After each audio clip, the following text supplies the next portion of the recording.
Britons went to vote on Thursday in the tightest election for decades, one that could cause government gridlock, push the world's fifth-largest economy closer to leaving the European Union and stoke a second attempt by Scotland to break away. Final opinion polls showed Prime Minister David Cameron's Conservatives and Ed Miliband's opposition Labour Party almost in a dead heat, indicating neither will win enough seats for an outright majority in the 650-seat parliament. "This race is going to be the closest we have ever seen," Miliband told supporters in Pendle, Northern England, on the eve of the vote. "It is going to go down to the wire." Cameron said only his Conservatives could deliver strong, stable government, all other options will end in chaos. The Conservatives portray themselves as the party of jobs and economic recovery, promising to reduce income tax for 30 million people while forcing through further spending cuts to eliminate a budget deficit still running at 5% of GDP. Labour says it would cut the deficit each year, raise income tax for the highest 1% of earners and defend the interests of hard-pressed working families and Britain's treasured but financially stretched National Health Service. "I think Labour is best for the good of the whole country. The Conservatives have cut spending too much," said student Abi Samuel at a polling station in Edinburgh's well-heeled new town. Retiree Robert McCarley said it had been a messy campaign. "What disappoints me is that there was too much on the National Health Service, hospitals, and schools but not enough on the deficit. No one showed us the figures," he said.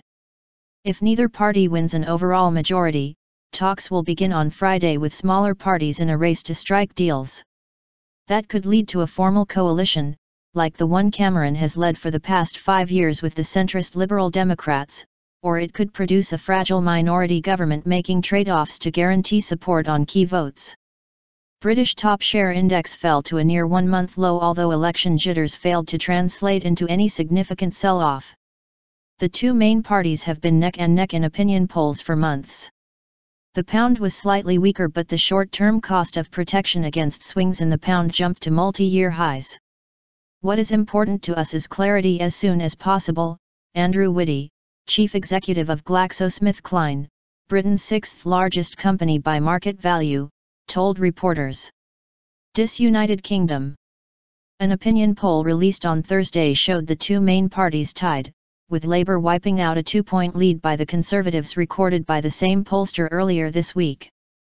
Of 7 polls released on the last day before voting, 3 showed the two main parties level, 3 put the Conservatives ahead by a single percentage point, and 1 gave Labour a 2-point lead. Leading pollster Peter Kellner of YouGov predicted the Conservatives would end up with 284 seats to Labour's 263, with the Scottish National Party, SNP, on 48, Liberal Democrats 31, the anti-European Union UK Independence Party, UKIP, 2, Greens 1, and Welsh and Northern Irish parties 21. If that proved correct, either of the two big parties would need support from at least 2 smaller ones to get laws through Parliament, as the SNP has ruled out any deal with Cameron. If a durable government could not be formed, Britain could face political instability and even possibly a second election. The fractured polls show Britain's post-World War II political consensus, which saw the Conservatives and Labour take turns in government, is crumbling as once marginal parties in Scotland and England steal millions of votes. Scottish nationalists, who lost an independence referendum last September, are likely to win the lion's share of seats in Scotland, capturing dozens from Labour, and making Miliband's chances of winning an overall majority much slimmer. In England, UKIP has courted Conservative and Labour voters but is likely to damage Cameron's chances of a majority most, despite the Prime Minister promising an in-out referendum on Britain's membership of the European Union by the end of 2017 in an attempt to reassure Conservative voters considering straying. Any referendum is likely to damage the City of London's standing as a global financial centre and unsettle markets. Cameron has warned that Miliband will only be able to rule with the help of the SNP, a result he says could place the United Kingdom in peril. Miliband has ruled out doing a deal with the Nationalists, despite their overtures to form an alliance against the Conservatives. "If we work together we can lock out the Tories. We will work with others across the United Kingdom, that is my pledge," SNP leader Nicola Sturgeon said in Edinburgh. If Cameron fails to win a majority, he could try to strike a deal with the Liberal Democrats, a repeat of the 2010 coalition, and possibly also with Northern Irish Unionists and UKIP.